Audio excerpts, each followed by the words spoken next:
Dans une rude région d'Afrique, les hyènes tachetées sont reines.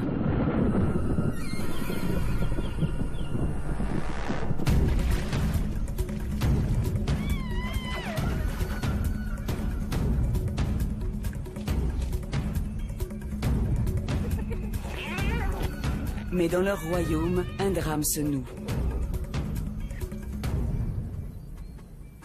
Deux jeunes, nés de clans ennemis, luttent pour survivre.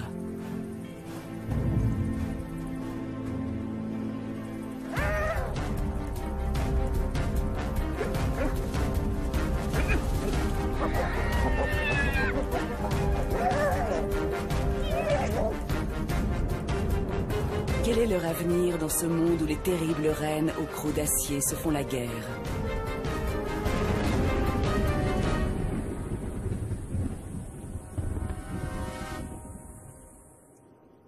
La plaine de la Liuva est un lieu hostile. L'eau y est rare et le climat torride.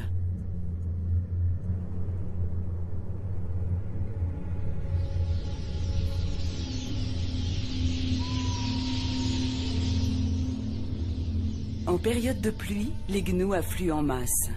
Mais pour le moment, seuls quelques adultes remuent la poussière.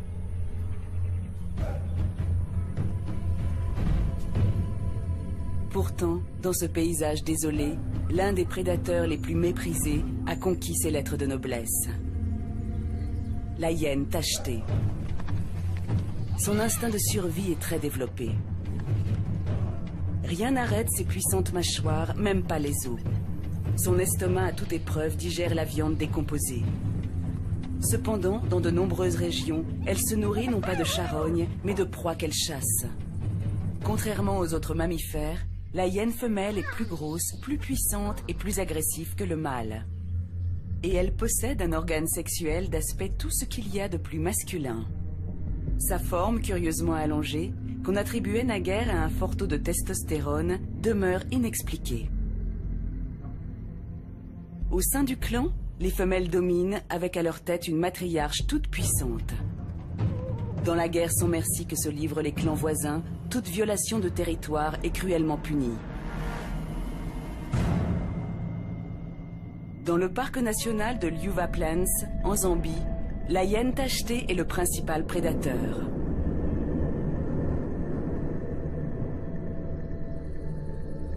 Au cœur du parc, un groupe prospère. La matriarche incite par la ruse un de ses petits à sortir de son terrier. Nazanta découvre son clan pour la première fois.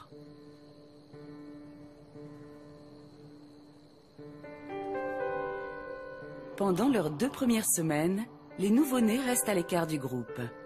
Mais maintenant, Nazanta est assez grande pour rejoindre ses congénères.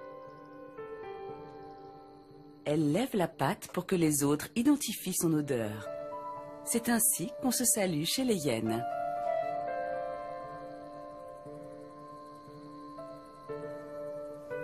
Nazanta doit elle-même apprendre à reconnaître l'odeur des autres membres du groupe.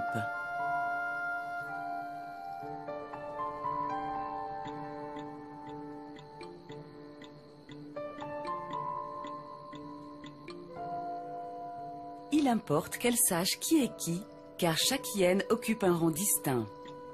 Elle doit aussi trouver sa propre place dans la hiérarchie.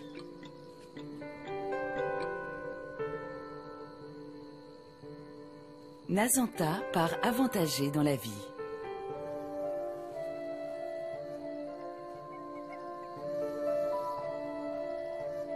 Sa mère lui transmet, ainsi qu'à sa sœur, un statut social enviable.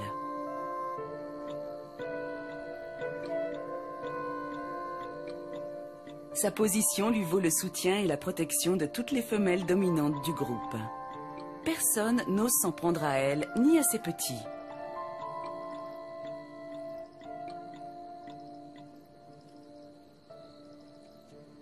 Mais toutes les hyènes ne sont pas aussi privilégiées. Un autre clan, principal rival de celui de Nazanta, a son territoire à 4 km de là. Il comprend de nombreux petits. La plupart sont nés de femelles de haut rang, mais pas Twambo.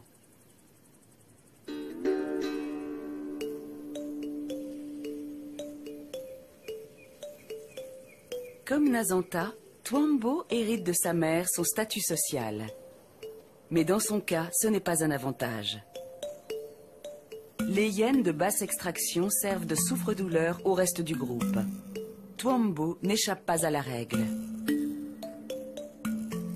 Sa mère prend soin de lui mais n'ose pas le défendre contre les femelles dominantes ou leur progéniture. Derrière elle se trouve le père de Twambo. C'est le mâle alpha, c'est-à-dire celui qui occupe le plus haut rang dans le groupe. Mais il est en position inférieure par rapport à elle, car chez les hyènes, les femelles dominent toujours. Twambo ne peut compter sur l'aide de ses parents. Il devra affronter les autres tout seul.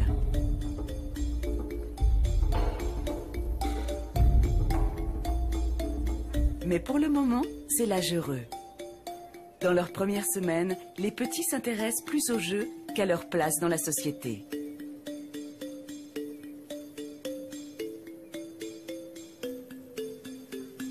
Pour Twambo, le pire reste à venir.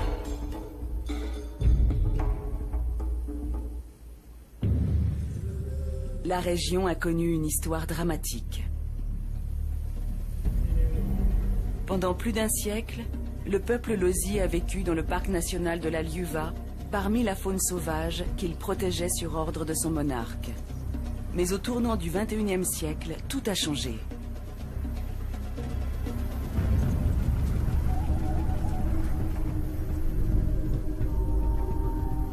Équipés d'armes importées d'Angola, pays en guerre, les braconniers ont envahi la plaine. L'horreur s'est alors déchaînée.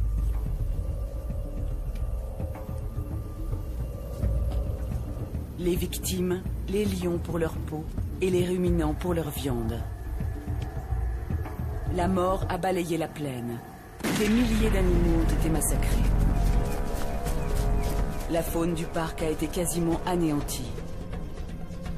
En 2003, les lions, principaux ennemis des hyènes, avaient presque tous disparu.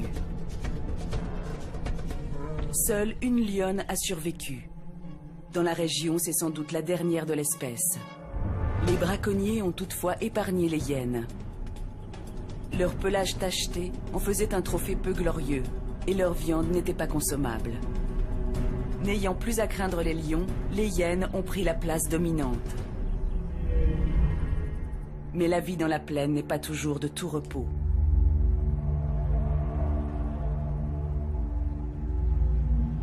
Les dernières semaines de la saison sèche sont torrides. Malgré la chaleur qui brouille le paysage, la mère de Twambo sent un changement.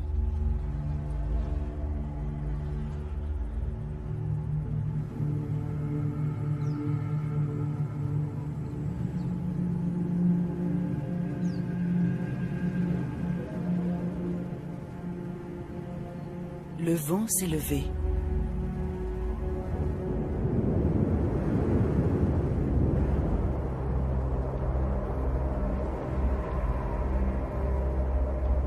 L'orage approche.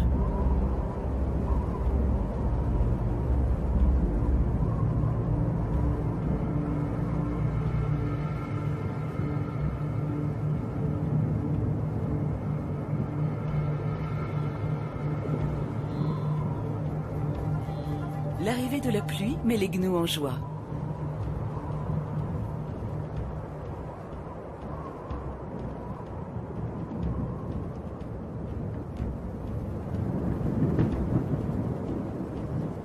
Mais l'orage apporte aussi un danger mortel, le feu.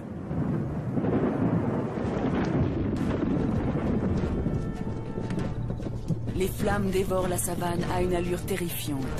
Elles avancent droit sur les repères de Twambo et de Nazanta. Trop petits pour fuir, ils risquent de périr brûlés ou asphyxiés.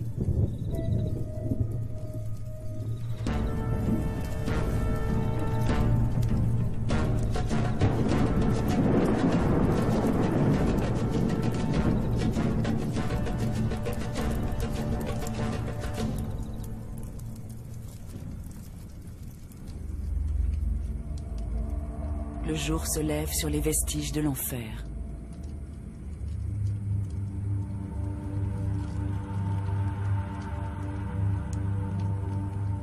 L'incendie a touché le territoire de Nazanta, Puis le vent a détourné les flammes.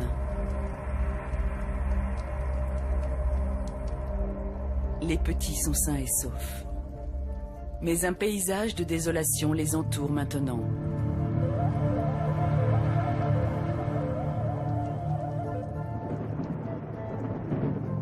Sur les braises fumantes, la pluie tombe enfin.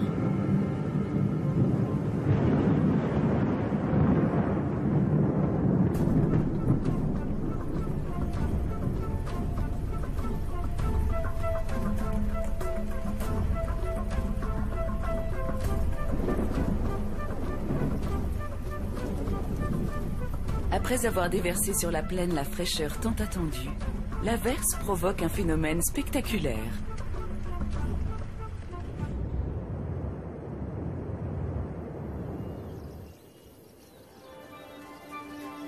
Quelques jours après le feu, un tapis de lys rose couvre le sol. Déclenchée par des substances transportées dans la fumée, cette magnifique floraison ne durera que quelques semaines.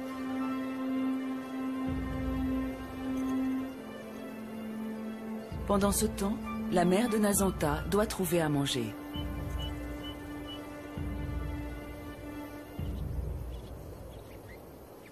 Elle se dirige vers le nord, où les premiers troupeaux d'animaux migrants commencent à se rassembler.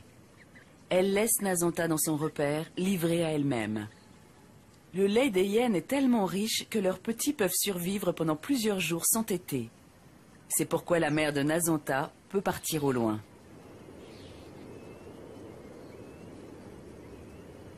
Enfin, elle repère un signe indiquant la présence de nourriture, des vautours.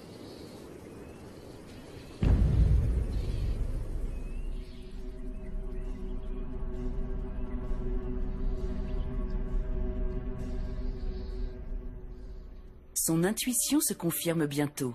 Un gnou blessé gît dans l'herbe. La matriarche est la première hyène à arriver sur place, mais ce n'est pas le seul prédateur. Le gnou a été victime de la dernière lionne survivant dans la plaine.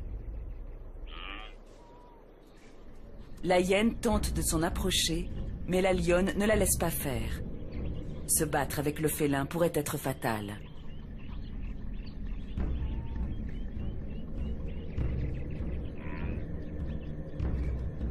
Bien que le gnou soit sur le point de mourir, la hyène recule.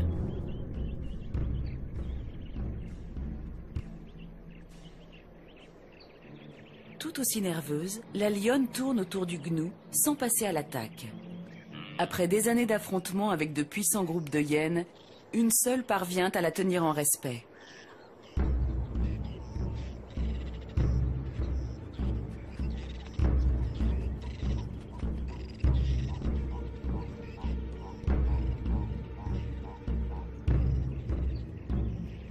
Contrairement à la lionne, la hyène peut attendre. Des congénères, ayant repéré les vautours, arriveront tôt ou tard à sa rescousse, tandis que personne ne viendra aider la lionne.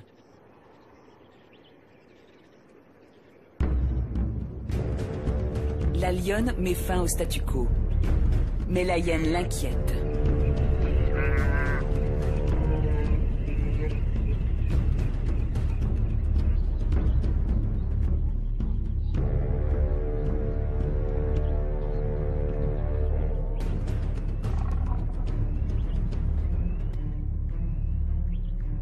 Quand il y en a une, il en vient d'autres. À elle seule, la lionne peut avoir le dessus face à une bande affamée. La peur est la plus forte. La lionne abandonne le gnou.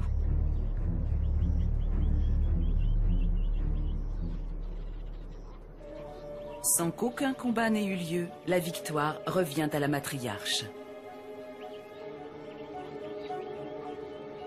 Pendant que le gnou agonise, la hyène demeure à distance pour éviter tout conflit avec la lionne restée à proximité.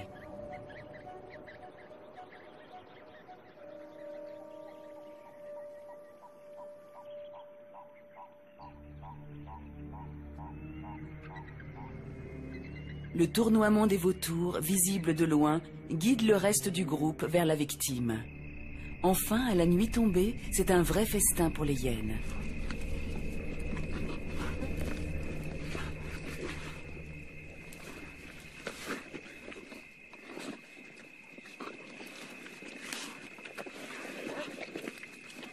La quête de nourriture a mené la matriarche loin de Nazanta et sa sœur. Il faut maintenant qu'elle accomplisse un long trajet pour revenir les nourrir.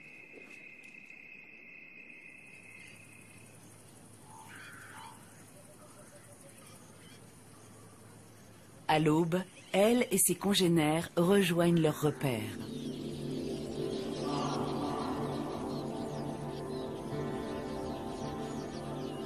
La matriarche réveille ses petits. Nazanta devient grande. Sur sa tête et son cou, son poil s'est éclairci. Les adultes ont rapporté de la viande, un luxe rare pour les petits.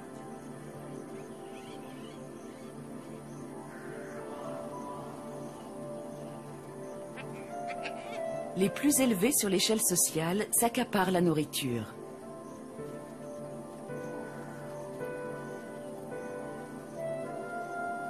Arrivé en dernier, Nazanta se bat pour arracher sa part. Entre les jeunes de haut rang, la concurrence est rude. Et pas question de laisser ceux des classes inférieures approcher du butin. Une fois adulte, Nazanta devra aussi lutter pour sa nourriture contre les autres membres de sa bande. Elle doit apprendre à l'engloutir en vitesse, car un groupe de hyènes est capable de réduire à néant un cadavre en 20 minutes. Elle va encore téter sa mère pendant 1 an.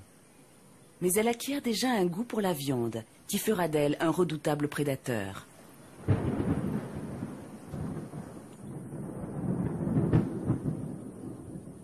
La plaine de la Liuva se métamorphose. C'est le début de la saison des pluies. Elle tombe maintenant en un continuel déluge qui va inonder presque toute la région.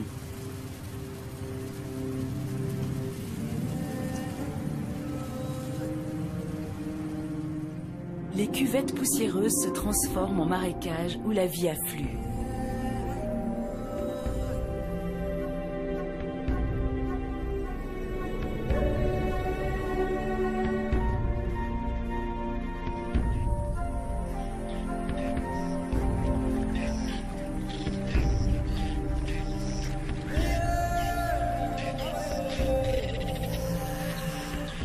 Enfin, c'est le retour des animaux migrants.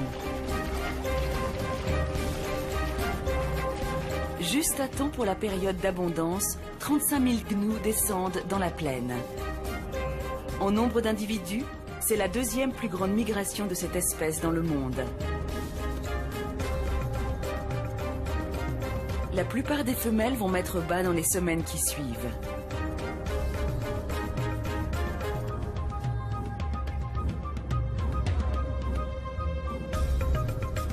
Les petits sont des proies faciles. Seul leur grand nombre permet que beaucoup d'entre eux arrivent à l'âge adulte. Pour les hyènes, c'est une période faste.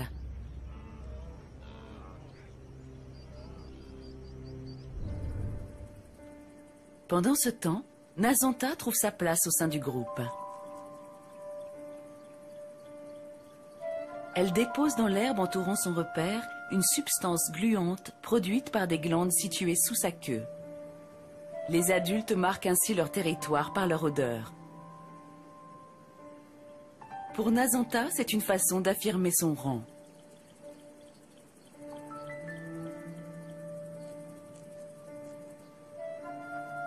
Elle apprend vite à faire valoir le statut hérité de sa mère. Lorsqu'elle s'approche de ce mâle, il aplatit les oreilles en signe de soumission. Nazanta lève la patte pour qu'il identifie son odeur.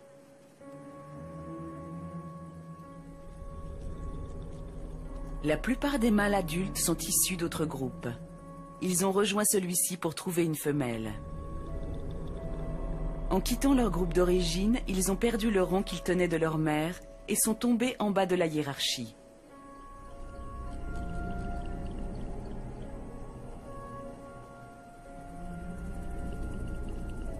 Malgré son jeune âge et sa petite taille, Nazanta est en position de supériorité par rapport à ce mâle et à tous ceux qui proviennent d'autres groupes.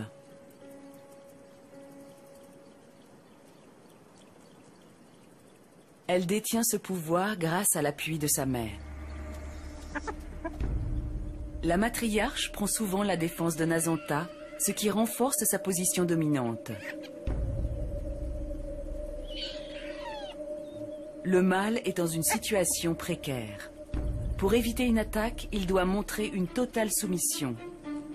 Suivant l'exemple de sa mère, Nazanta renifle les organes génitaux du mâle. Celui-ci incline la tête en signe d'asservissement.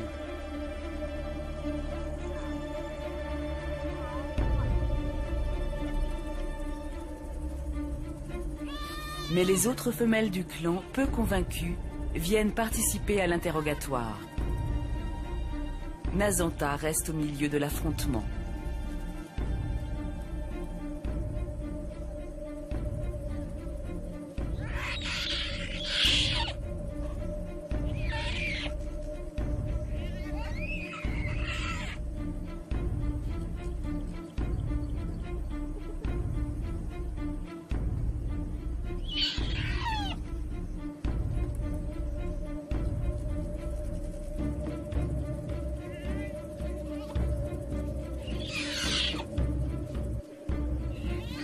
Alors que les autres sont nerveux, elle semble n'avoir peur de rien.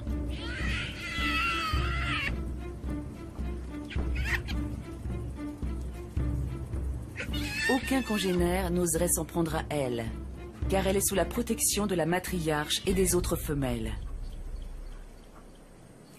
À 4 km de là, Tuambo n'a pas autant de chance. Comme Nazanta, il grandit vite. Des taches commencent à apparaître sur son pelage noir.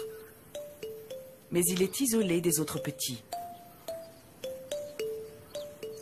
En grandissant, les jeunes comprennent leurs différences de statut. Entre ceux des classes supérieures, se tissent des liens qui perdureront à l'âge adulte. Tuambo, lui, a peu d'alliés.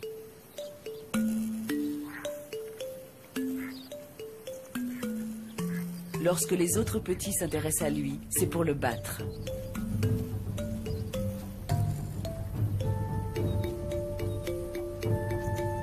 Plus ils grandissent, plus ils le persécutent. Et contrairement à Nazanta, Tuambo ne peut compter sur l'aide de sa mère. Il doit se défendre par lui-même.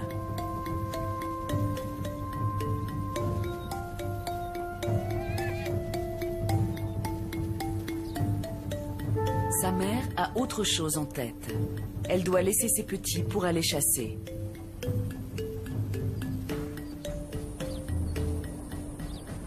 Il y a beaucoup de bouches à nourrir. Ce soir, la chasse sera collective car il faudra rapporter un gros butin.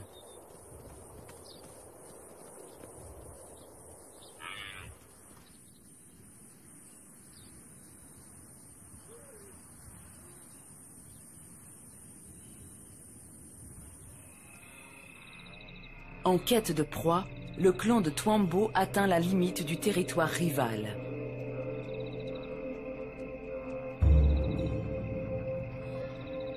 Les hyènes défendent âprement leur terrain de chasse, mais les intruses prennent le risque d'une attaque. Elles isolent un petit troupeau de gnous dont elles repèrent les plus vulnérables.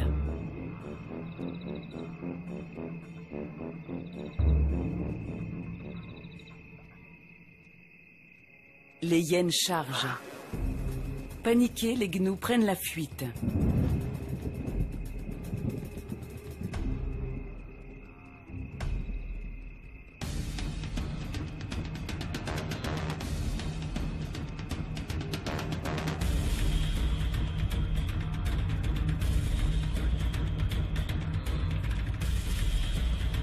Un petit est séparé du reste du groupe.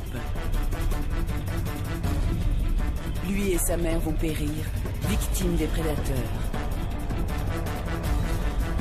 Malgré leur victoire, les hyènes sont nerveuses à cause de la proximité du territoire ennemi. Si une bagarre éclate, elles risquent de graves blessures. À l'aube, le clan de Twambo poursuit ses agapes.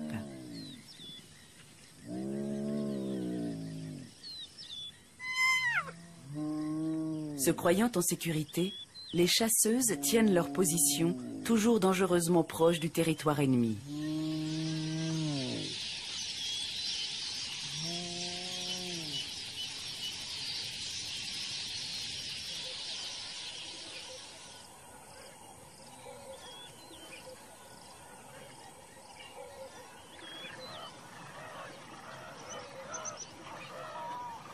En milieu de matinée, elles laissent les restes de nourriture à leurs congénères de rang inférieur qui n'ont pas été conviés au festin cette nuit.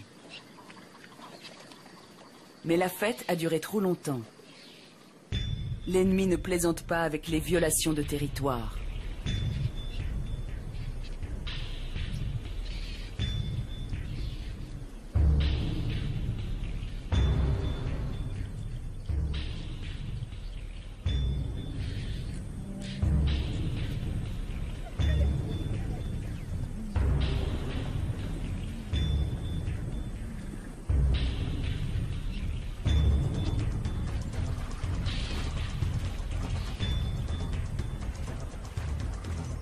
Les intrus se rendent compte du danger, mais trop tard.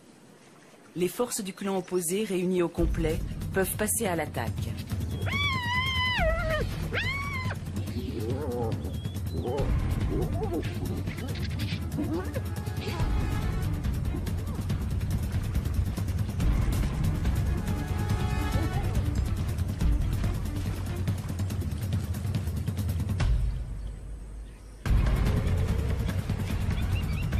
Le père de Twambo, mâle alpha du clan des intrus, est en difficulté. Une puissante femelle le pourchasse.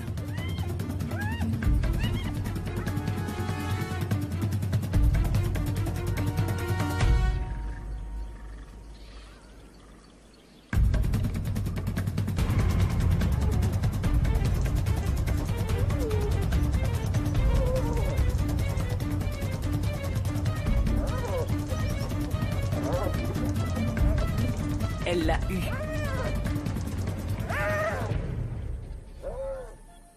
Au crépuscule, les membres du clan de Twambo, vaincus, regagnent leur territoire. Un grand nombre d'entre eux sont blessés, mais un seul est absent, le père de Twambo.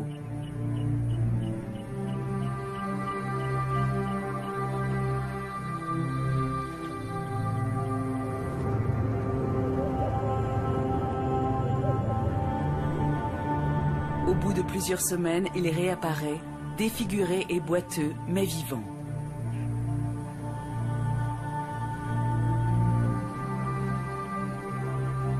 Ses blessures sont guéries, mais il est marqué à vie. Il a perdu une oreille. La bagarre a fait d'autres dégâts, encore plus épouvantables.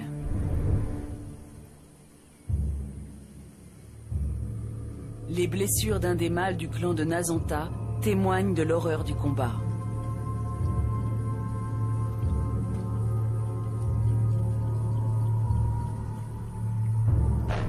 Le museau arraché, il semble désormais ricaner en permanence.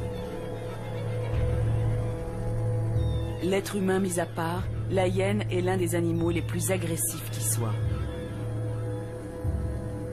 Twambo devra un jour passer outre ses rivalités mortelles pour trouver une femelle dans un autre clan.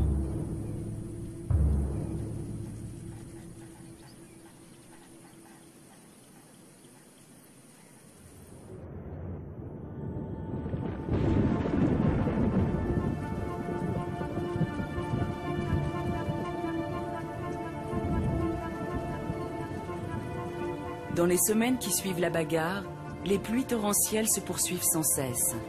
Les eaux montent, submergeant de vastes étendues.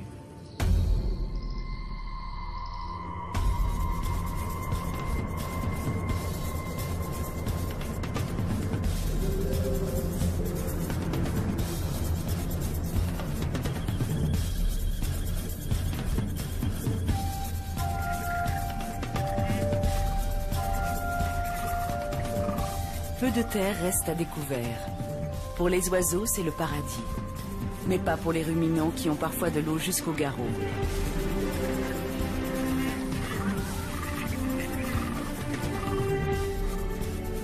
L'inondation progresse autour du clan de Twambo. Les hyènes adultes apprécient ce bourbier où elles stockent de la nourriture.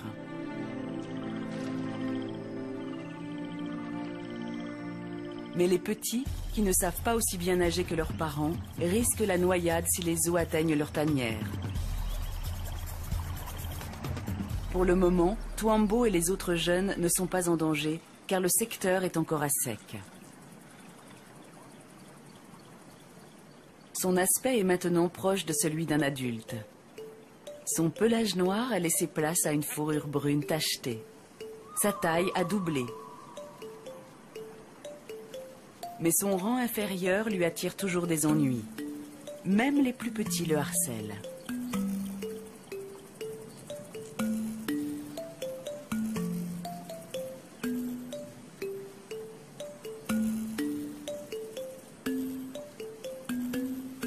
Heureusement, il gagne en indépendance et peut s'éloigner davantage de ses belliqueux compagnons. Mais la période la plus dure de son existence approche. Bientôt, l'instinct le poussera à partir chercher une femelle dans un autre clan. À supposer qu'il ne se fasse pas tuer en pénétrant en territoire ennemi, il devra lutter pour se faire accepter. Il sera déchu de son rang social actuel, pourtant peu élevé. Et comme les mâles de son groupe d'origine, il devra se soumettre aux femelles.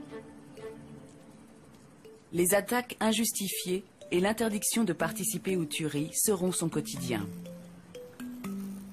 C'est une rude existence, mais elle le serait encore plus en dehors d'un groupe. Livré à lui-même, il aurait du mal à se nourrir. Pour survivre, il devra même se contenter de vieux ossements. Dans l'autre clan, Nazanta et sa sœur ne subiront pas un tel destin. Femelles de haut rang, elles mangeront toujours à leur faim. En fait, elles seront souvent premières à se régaler des proies. Une grande partie de la savane qui les entoure est à sec. Leur mère leur fait donc visiter leur futur terrain de chasse.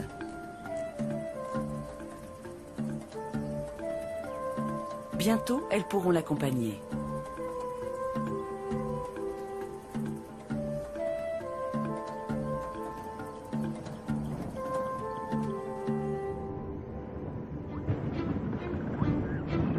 À la fin de la journée, la pluie recommence à tomber. Avec la montée des eaux, les poissons-chats se fraient un passage dans la plaine submergée. Si l'inondation couvre le secteur de Twambo, la vie de son clan en sera bouleversée.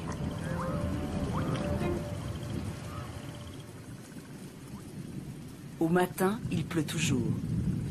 Une femelle du clan de Twambo regagne son repère. Mais les autres hyènes sont parties.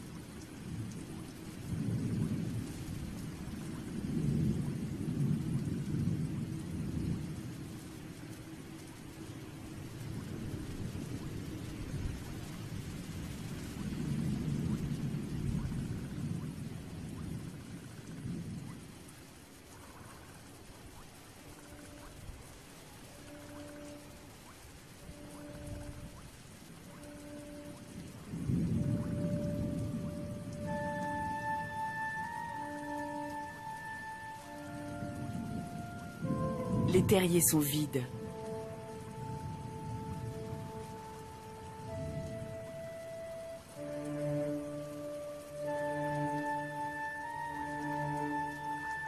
Les eaux montent de manière inquiétante. Elles ne sont plus qu'à quelques mètres des tanières. Les petits n'ont ni la taille ni la force de nager vers un lieu plus sûr. Coupé des terres émergées, le repère pourrait devenir un piège mortel.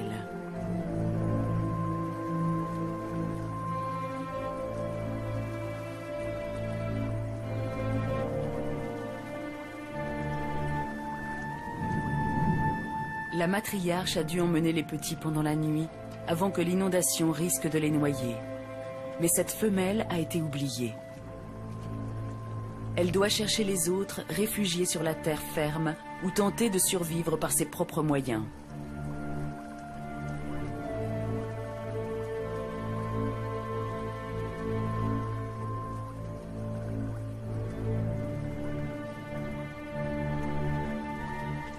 Twambo est-il avec les autres petits ou l'a-t-on abandonné aussi?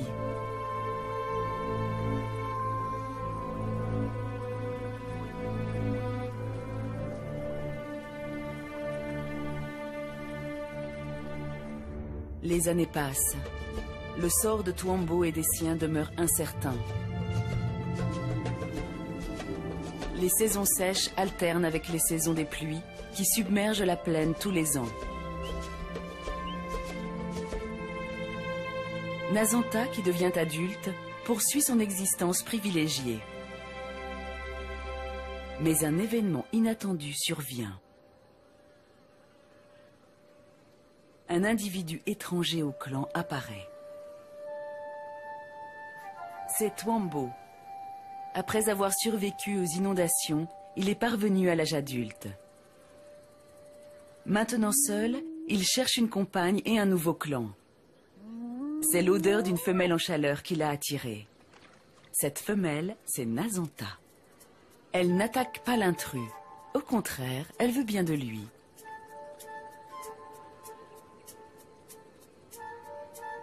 Souvent, les femelles accordent leur faveur à des mâles nomades plutôt qu'à ceux de leur clan. L'apport de nouveaux gènes est bienvenu. Nazanta ayant adopté Twambo, le clan l'accepte aussi. Mais un membre du groupe n'est pas d'accord. C'est un mâle de rang élevé. L'arrivée de Twambo contrarie ses espoirs d'accouplement avec Nazanta.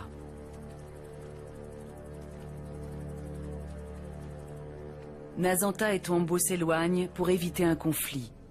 Mais le mâle éconduit entend défier son rival.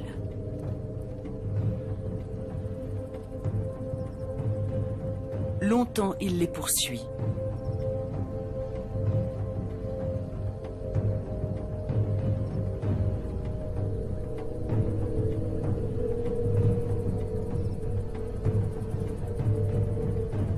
Sous une chaleur écrasante, Nazanta et Twambo tentent de le distancer, mais il s'obstine.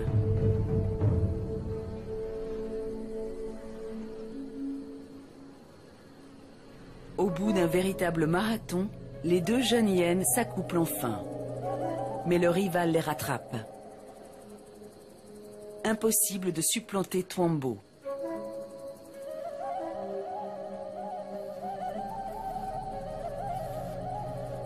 Chez les hyènes tachetées, l'accouplement n'est pas tâche facile. L'appendice sexuel de Nazanta oblige Twambo à manœuvrer pour parvenir à ses fins. Un mâle ne peut couvrir une femelle qu'avec son consentement. Cela ne dissuade pas le deuxième mâle de tenter sa chance. Il essaie de monter Nazanta derrière Twambo.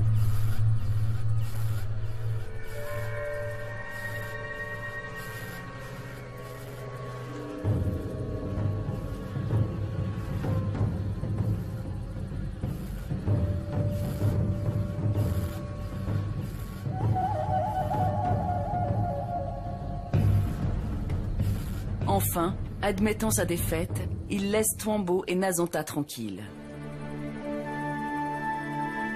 Mais une fois l'accouplement terminé, la tolérance du clan envers Twambo prend fin aussi.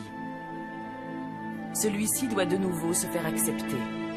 En attendant, il erre autour du territoire du clan, seul une fois de plus. Vivre hors d'un groupe est risqué. Chasser seul de grosses proies est souvent voué à l'échec. Les mâles souffrent de la faim tant qu'ils ne sont pas acceptés au sein d'un clan.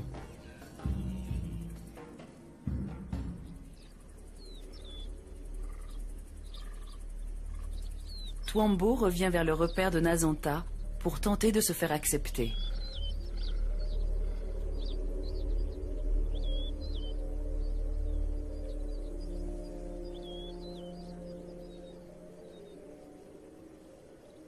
Les femelles dominantes accourent pour l'examiner. Tuambo aplatit les oreilles et courbe la nuque, en signe de soumission. Mais cela ne leur suffit pas.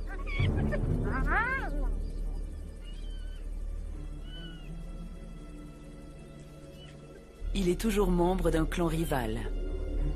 S'il ne manifeste pas une soumission absolue, elles l'attaqueront.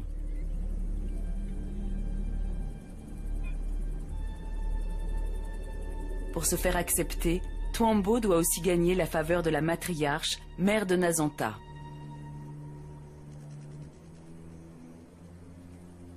Elle allait une nouvelle portée qu'elle défendra coûte que coûte, en particulier contre les étrangers.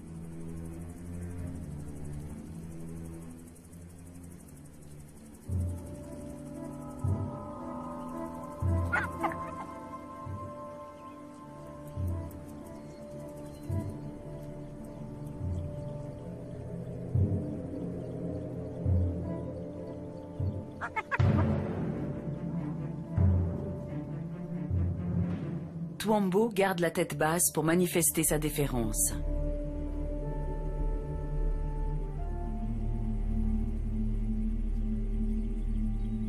La tactique fonctionne. La matriarche se laisse fléchir.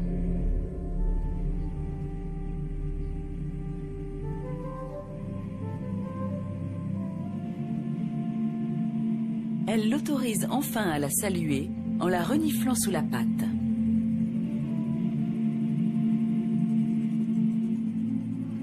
Il en fait autant avec les petits, situés bien au-dessus de lui sur l'échelle sociale.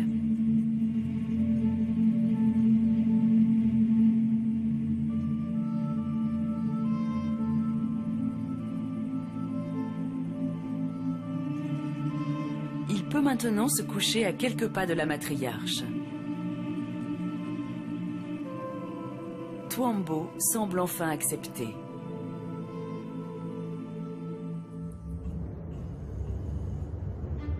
C'est maintenant Nazanta qui va vivre ses moments les plus difficiles, après 4 mois de gestation.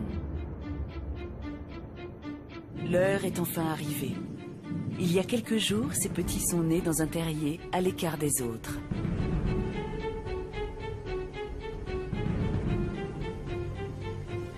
À cause de la forme de leur appareil sexuel, les hyènes qui mettent bas pour la première fois connaissent d'atroces souffrances. Souvent, leurs petits sont morts-nés, mais celui de Nazanta a survécu. Comme ses parents, Tuambo et Nazanta, cette petite femelle subira la rudesse de la vie dans la plaine de la Liuva. Certes, elle échappera aux brimades, car elle hérite du statut social de Nazanta. Mais elle devra supporter les chaleurs caniculaires, pluies torrentielles et autres calamités naturelles, ainsi que la cruauté des conflits entre clans.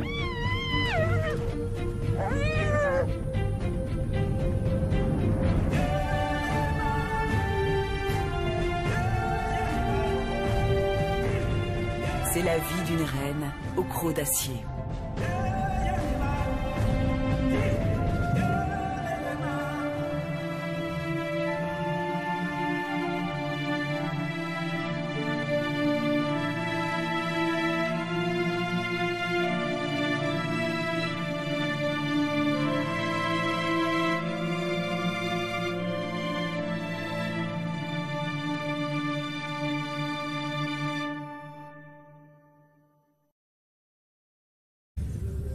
La région a connu une histoire dramatique.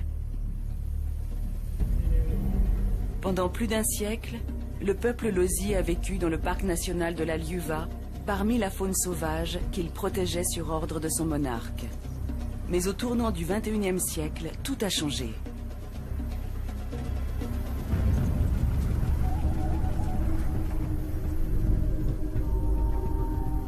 Équipés d'armes importées d'Angola, pays en guerre, les braconniers ont envahi la plaine.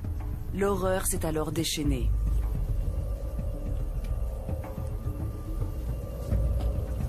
Les victimes, les lions pour leur peau et les ruminants pour leur viande. La mort a balayé la plaine. Des milliers d'animaux ont été massacrés. La faune du parc a été quasiment anéantie. En 2003, les lions, principaux ennemis des hyènes, avaient presque tous disparu. Seule une lionne a survécu.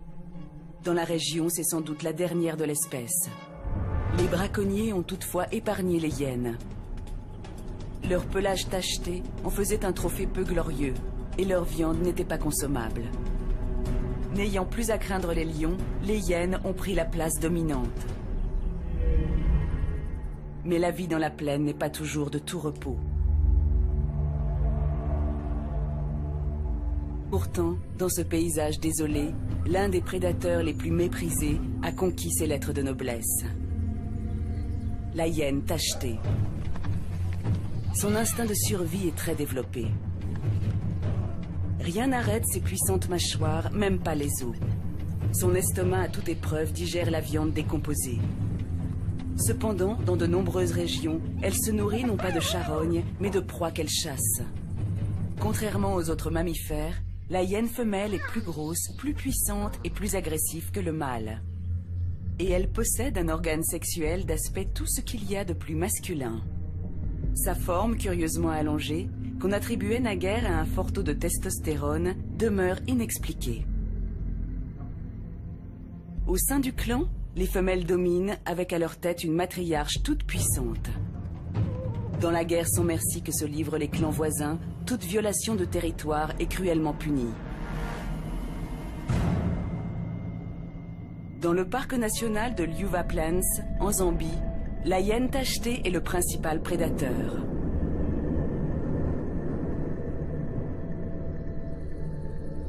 Au cœur du parc, un groupe prospère.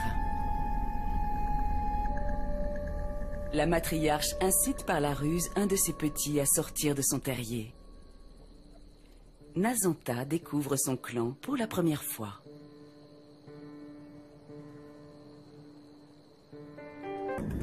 Un autre clan, principal rival de celui de Nazanta, a son territoire à 4 km de là.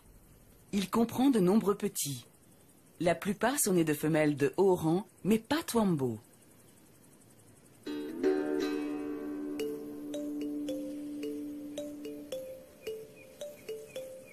Comme Nazanta, Twambo hérite de sa mère son statut social. Mais dans son cas, ce n'est pas un avantage. Les hyènes de basse extraction servent de souffre-douleur au reste du groupe. Twambo n'échappe pas à la règle. Sa mère prend soin de lui mais n'ose pas le défendre contre les femelles dominantes ou leur progéniture. Derrière elle se trouve le père de Twambo. C'est le mâle alpha, c'est-à-dire celui qui occupe le plus haut rang dans le groupe. Mais il est en position inférieure par rapport à elle, car chez les hyènes, les femelles dominent toujours. Twambo ne peut compter sur l'aide de ses parents. Il devra affronter les autres tout seul.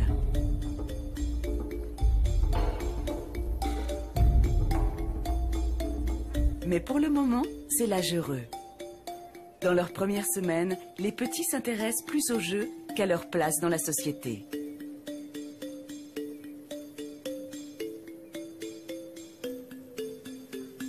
Pour Twambo, le pire reste à venir.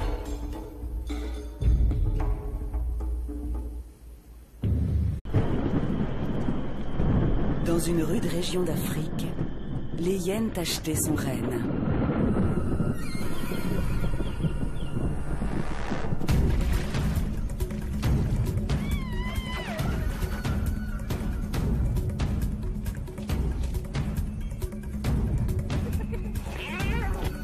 Mais dans leur royaume, un drame se noue.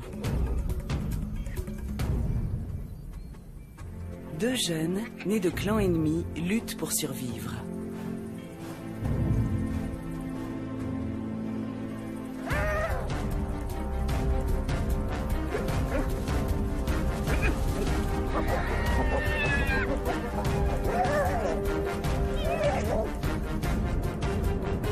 Quel est leur avenir dans ce monde où les terribles reines aux crocs d'acier se font la guerre?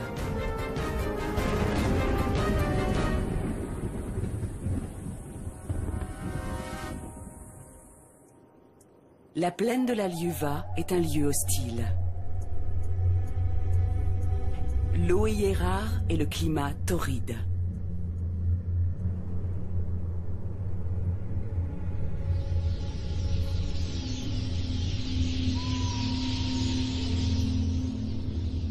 En période de pluie, les gnous affluent en masse. Mais pour le moment, seuls quelques adultes remuent la poussière.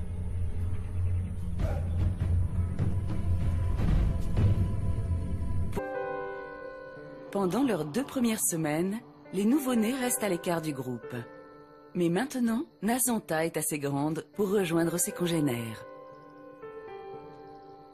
Elle lève la patte pour que les autres identifient son odeur. C'est ainsi qu'on se salue chez les hyènes.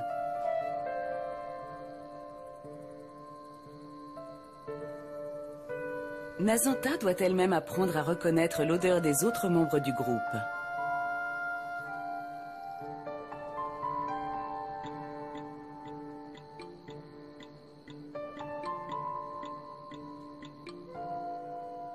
Il importe qu'elle sache qui est qui, car chaque hyène occupe un rang distinct. Elle doit aussi trouver sa propre place dans la hiérarchie.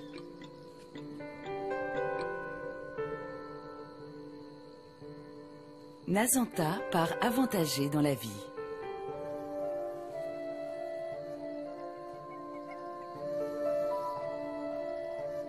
Sa mère lui transmet, ainsi qu'à sa sœur, un statut social enviable.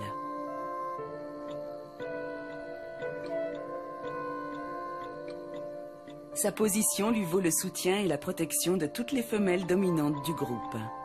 Personne n'ose s'en prendre à elle, ni à ses petits.